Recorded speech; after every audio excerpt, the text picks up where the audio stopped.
మాజీ AMC chairman Vidyasagar YCP పార్టీకి రాజీనామా చేశారు.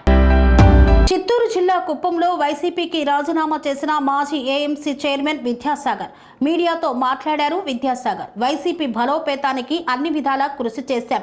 వైసీపీ పార్టీ కోసం కష్టపడిన కొంతమందితో మాత్రమే ఇన్ఛార్జ్ భరత్ సమావేశాలు పెట్టుకున్నారు. Kuppam municipal vice chairman Muniswamy మరియు ఆయన తల్లి 15వ వార్డు కౌన్సిలర్లను సస్పెండ్ చేయడం విడ్డూరంగా ఉంది అన్నారు. నా తోటి వారిని పార్టీ నుండి సస్పెండ్ చేసినా నన్ను సస్పెండ్ చేసినా ఒక్కటే అని పేర్కొన్నారు. వైసీపీ పార్టీకి సభ్యత్వానికి రాజీనామా చేస్తున్నానని వెల్లడించారు. కుప్పం నియోజకవర్గంలో ఉన్న వ్యక్తులకు ఇన్ఛార్జి ఇస్తే బాగుండేది. కుప్పంలో అందుబాటులో లేని భరత్ వెంట ఉంటే మనం పార్టీకి న్యాయం చేయలేమని రాజీనామా చేస్తున్నానని పేర్కొన్నారు.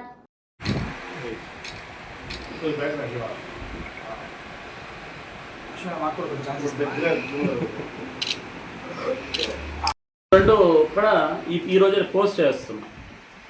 ఇది క్లియర్. దీంతో ఇస్తా నా దగ్గర అంటే లోకలైట్స్ ఎవరైనా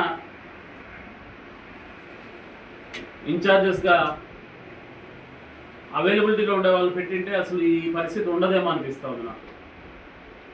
సో భరత్ అనే వ్యక్తి ఎక్కడో హైదరాబాద్లో కూర్చొని ఉండి కుప్పంలో రాజకీయం చేయాలంటే కుదరదు. కాబట్టి ఇంకా అలాంటి వాళ్ళని నమ్ముకొని ఆల్రెడీ అన్ని ఇష్యూస్లోనూ ఇబ్బందులు పడేదానికంటే ఆ పార్టీకి మనం న్యాయం చేయం. కాబట్టి పార్టీకి రాజీనామా చేసేది బెస్ట్ అనేసి నిర్ణయం తీసుకొని ఈరోజు పార్టీకి రాజీనామా చేయడం జరిగింది. అదే పత్రికా విలేకరు ముందర పెట్టి ఈరోజు చేయాలనేసి నిర్ణయం తీసుకొని పత్రికా సోదరులందరినీ పిలవడం జరిగింది. Thank you very much. నా మాట వినిపించి వచ్చినందుకు చాలా థ్యాంక్స్ చెప్తున్నా. కార్యకర్తలను కాపాడుకొని పోవటం, పార్టీ బలోపేతం చేసేదే మా పని తప్ప మేము వేరే ఏది మేము వేరే దాంట్లో ఇన్వాల్వ్ అవుతాం. మాకు వాళ్ళ పర్సనల్ థింగ్స్ కానీ లేకపోతే పార్టీ పర్సనల్ అఫైర్స్లో కానీ ఇలా దాంట్లో దేంతో ఇన్వాల్వ్ అవుతాము. ఏ పార్టీలో పనిచేసినా క్లియర్గా ఆ పార్టీకి పనిచేస్తాం. కాబట్టి ఈవెన్ జేఎన్ శ్రీనివాస్ ఉన్న కూడా నాకు కాల్ చేయడం జరిగింది, మాట్లాడడం జరిగింది. చూద్దాం. ఇంకా చాలా మంది ఉన్నారు. ఇప్పుడు నేనే ఫస్ట్ అక్కడక్కడ వైఎస్ఆర్సీపీలో ఫస్ట్ స్టెప్ టీడీపీ నుంచి కాలు పెట్టింది వైఎస్ఆర్సీపీలో నేనే ఫస్ట్ లీడర్.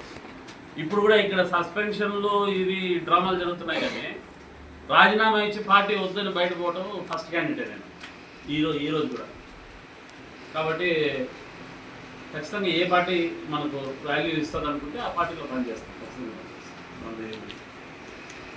ఎవరికి భయపడటం కానీ లేదా కేసులకు భయపడటం కానీ అట్లాంటివన్నీ ఏం లేవు.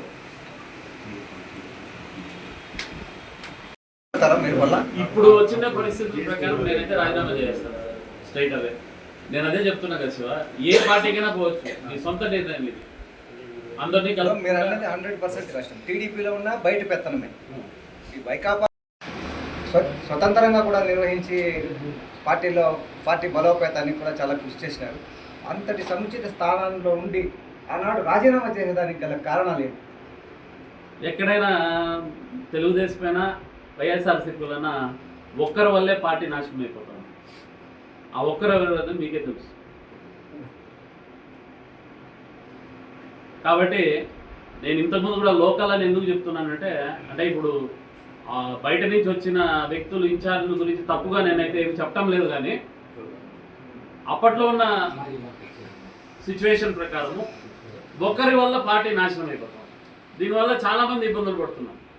కేసులే కాదు, అన్ని విధాలుగా ఇబ్బందులు పడుతున్నాం.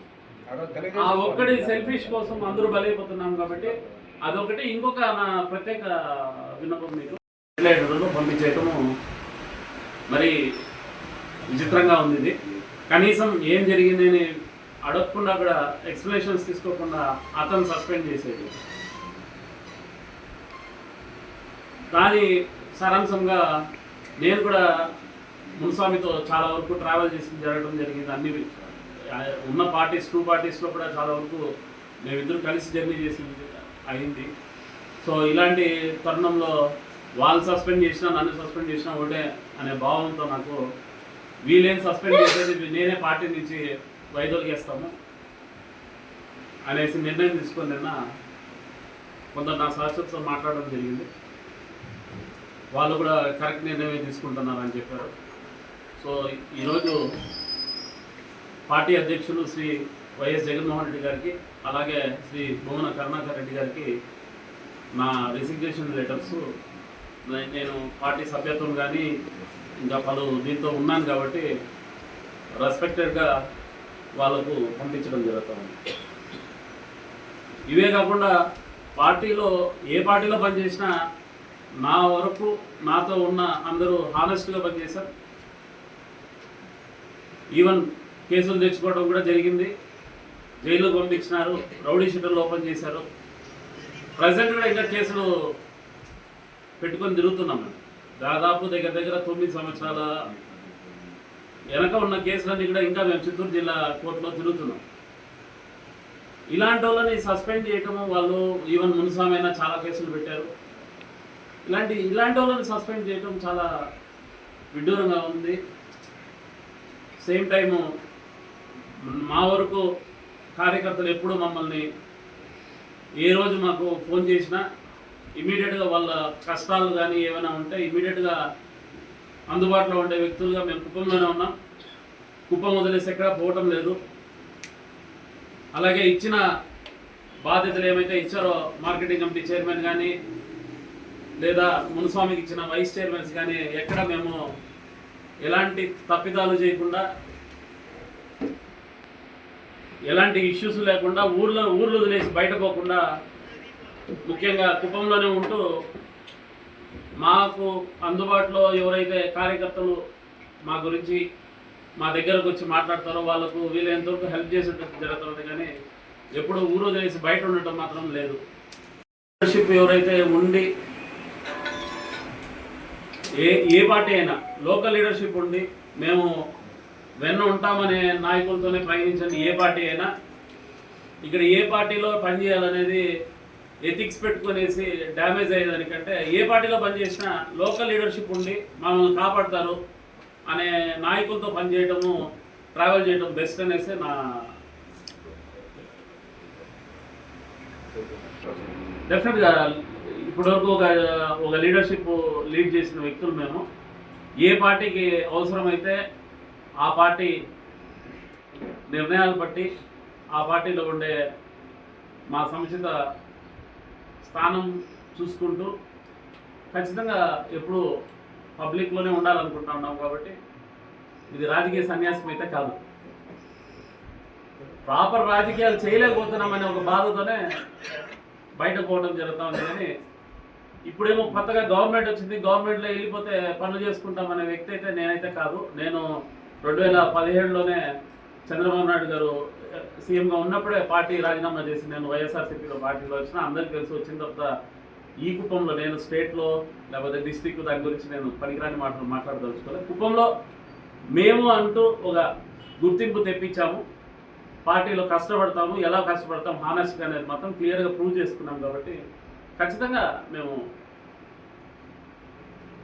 ఏ పార్టీ మాకు కరెక్ట్ అనిపిస్తుందో ఆ పార్టీలో నిర్ణయం తీసుకుని ఇంకా అందరితో లేదు, ఇంకా అలాంటివి ఏమీ లేవు. గతంలో చెప్తాను, పార్టీలోని కొంతమంది గ్రూప్ రాజకీయాలు చేస్తూ కార్యకర్తలు బ్రెయిన్ వాష్ చేస్తూ కొన్ని గ్రూపులు క్రియేట్ చేసి రెచ్చిపోతున్నారు. ఆ నియోజకవర్గ నాయకులు టార్గెట్ చేస్తూ తీవ్రవాదులు, ఎంత వర్స్ట్ పదం ఇది తీవ్రవాదులు అంటే ఈ పార్టీ కోసం ఖర్చులు పెట్టుకొని కేసులు తెచ్చుకొని ఇబ్బందులు పడి అన్నీ చేస్తే తీవ్రవాదులు. సో వీళ్ళ స్వార్థం కోసం పార్టీని అమ్ముకుంటూ ఈ వివరాలు పోతాయి అనేసి పెట్టాడు. సో గ్రూప్ రాజకీయాల గురించి చెప్తున్నాడు. దీనికి ముందు గ్రూప్ రాజకీయాలు లేవా గవర్నమెంట్ ఉన్నప్పుడు? అప్పుడు సస్పెండ్ చేసేది, ఎంతోమంది అలాంటప్పుడు సస్పెండ్ చేసేది. గవర్నమెంట్ ఉన్నప్పుడు సస్పెండ్ చేయాలి, గవర్నమెంట్ లేనప్పుడు వీళ్ళు సస్పెండ్ చేసేది ఏంటి? అసలు పార్టీకి పనిచేయడం నాయన అని కాళ్ళు చేతులు పట్టుకునే పరిస్థితులు ఉంటాయి అపోజిషన్స్లో. గవర్నమెంట్ ఉన్నప్పుడు సస్పెండ్ చేయకుండా ఇప్పుడు సస్పెండ్ చేయడం అంటే ఒకటి నేను కూడా ఇప్పుడు ఒక మనిషిని అయితే ఖచ్చితంగా మనసులో తీసుకోవాలా. వాళ్ళ నాన్నగారు స్వర్గీయులు చంద్రమౌళి సారు రాజకీయం చేసినట్లు వీళ్ళకి ఎవరికి చేస్తారని చేత కాదు. మేమంతా కూడా అప్పుడు కష్టపడిన కారణం ఏమంటే ఆయన దగ్గర పనిచేసినాం కాబట్టి ఆయన విలువలు ఉంది కాబట్టి అతని దగ్గర పనిచేసినాం. మా దరిద్రమో లేకపోతే పార్టీ దరిద్రమో తెలియదు కానీ కరెక్ట్గా ఆయన క్యాన్సర్ రావడం, ఆయన చనిపోయే స్థాయికి ఇంక ఈయన రావడం ఈయనకి తెలియదు, ఏజ్ తక్కువ కదా. అప్పుడు మ్యాక్సిమం హ్యాండిల్ చేసాం, దగ్గర ఉండి ఏది మంచి ఏది చెడ్డు చెప్పుకుంటా తీసుకుపోయినాం. కానీ ఇంకా ఇప్పుడైతే అవుట్ ఆఫ్ కంట్రోల్ ఉన్నారు కాబట్టి ఇంకా మేము కూడా లేకపోతే పార్టీ వదిలే ప్రసక్తే లేదు. యాక్చువల్ మాకు ఇంకా వేరే పెద్దరెడ్డి గారు కానీ కానీ మాకు అన్ని విధాలుగా అందుబాటులో ఉన్నారు. కానీ వాళ్ళు ఉండే ఇష్యూస్లో మనం వాళ్ళని ఎవరు లోకల్ లీడర్ ఉంటారో ఆ లోకల్ లీడర్తో మనము ఆయనే మనకి మెయిన్, ఆయనతోనే ఫైట్ చేయాలి. కానీ వాళ్ళతో మాట్లాడే ఇష్యూస్ కాదనేసి మెయిన్. రేపు భవిష్యత్తులో ఇంకొకరి మీద పడటం చాలా అమానుషం అనేసి కూడా నేను చెప్పడం జరిగింది. కానీ వాళ్ళు ఏక నిర్ణయం తీసుకునేసి ఫస్ట్ భరత్ సస్పెన్షన్ ఇచ్చారు. సరే దానికి ఎక్స్ప్లెనేషన్స్ ఇస్తారు, పెద్దలు ఎవరన్నా మాట్లాడతారని ఆలోచించినాం. కానీ మళ్ళీ లాస్ట్ 2 డేస్లో చిత్తూరు జిల్లా పార్టీ అధ్యక్షుడు శ్రీ భూమున కరుణాకర్ రెడ్డి గారు ఏ పార్టీనైనా, అది వైఎస్ఆర్సీపీ పార్టీ అయినా, టీడీపీ అయినా, బీజేపీ అయినా, జనసేన అయినా, ఇంకా అదర్ పార్టీస్ అయినా, నాయకులను కానీ లేదా కార్యకర్తలు మనోభావాలు ఏదైనా దెబ్బతీసినట్లు మేము మాట్లాడింటే మాత్రం క్షమించాలనేసి నేను పత్రికాముఖంగా ఇది మీకు క్లియర్గా చెప్తున్నా. ఎందుకంటే ఎప్పుడు నేను రాజకీయాన్ని రాజకీయంగా చూశాను, కానీ నా సొంత కక్షగాను లేకపోతే ఆ రాజకీయంలో ఉండి సంపాదించాలనే ప్రసక్తే లేదు. బిజినెస్లు చేసుకుంటే ఏదో బతుకుతా ఉన్న ఫ్యామిలీ, మేము ఎంప్లాయీస్ బ్యాక్గ్రౌండ్ ఉండే ఫ్యామిలీ, కానీ రాజకీయాల్లో సంపాదన చేసుకునే ఏమీ లేదు. కాబట్టి అలాంటి అపోహలు మా మీద లేదు, అలాంటి జైలుకు పంపించే ప్రక్రియ మా మీద జరగటం లేదు. కాబట్టి దయచేసి ఏదైనా మేము మాట్లాడింటే పార్టీ స్టాండ్తో మాట్లాడతాము. ఏ పార్టీలో పనిచేసినా, ఆ రోజు తెలుగుదేశంలో పార్టీలో పనిచేసినప్పుడు కూడా ఖచ్చితంగా ఆ రోజు లక్ష్మీపార్వతి గారిని, మోహన్ బాబుని, రాజశేఖర్ రెడ్డి గారిని అందరినీ అడ్డుకున్న పరిస్థితులు ఉన్నాయి. అది మా బ్యాచే. సో ఇటు సైడ్ వచ్చినప్పుడు కూడా పార్టీ కోసం పనిచేసామే కానీ ఏది వ్యక్తిగతంగా పనిచేయలేదని మాత్రం క్లియర్గా అయితే మేము చెప్పదలుచుకుంటున్నాం. నెక్స్ట్గా ఏ పార్టీలో ఉన్నా ఆ పార్టీ కోసం న్యాయంగా 100% మా వద్దు ఎంత సహకరించి మా చేతుల్లో పని చేయగలుగుతామో అంత పని మేము చేయగలుగుతామనే ఒక సత్తా ఉన్న నాయకులే మేము. కాబట్టి అది ఎవరికి వాడుకోవాలనిపిస్తే వాళ్ళ విధి విధానాలు బట్టి మేము కూడా ఆలోచించి పార్టీలో ఖచ్చితంగా స్టాండ్ తీసుకుంటాం. దీంతో ఏమీ మార్పు. పనేసియా మెరిడియన్ హాస్పిటల్స్ ప్రతి సామాన్యుడికి అందుబాటులో అంతర్జాతీయ వైద్య ప్రమాణాలతో వైద్యం, 24 గంటల అంబులెన్స్ సర్వీసుతో పాటు అత్యవసర సేవలతో ఏర్పాటైన చికిత్సా విభాగం. మా దగ్గర గుండె సంబంధిత, మూత్రపిండ, కాలేయ, కంటి జబ్బులకు, మోకాళ్ల శస్త్రచికిత్సతో పాటు కోవిడ్-19, బ్లాక్ ఫంగస్ వంటి వైరస్లకు, అన్ని రకాల ఆరోగ్య సమస్యలకు నమ్మకమైన అత్యాధునిక వైద్య చికిత్సను అందిస్తున్న హాస్పిటల్ పనేసియా మెరిడియన్ హాస్పిటల్స్. మీ ఆరోగ్య సమస్య ఏదైనా ఇప్పుడు పరిష్కారం సాధ్యం. సంపూర్ణ ఆరోగ్యం కోసం సంప్రదించండి పనేసియా మెరిడియన్ హాస్పిటల్స్.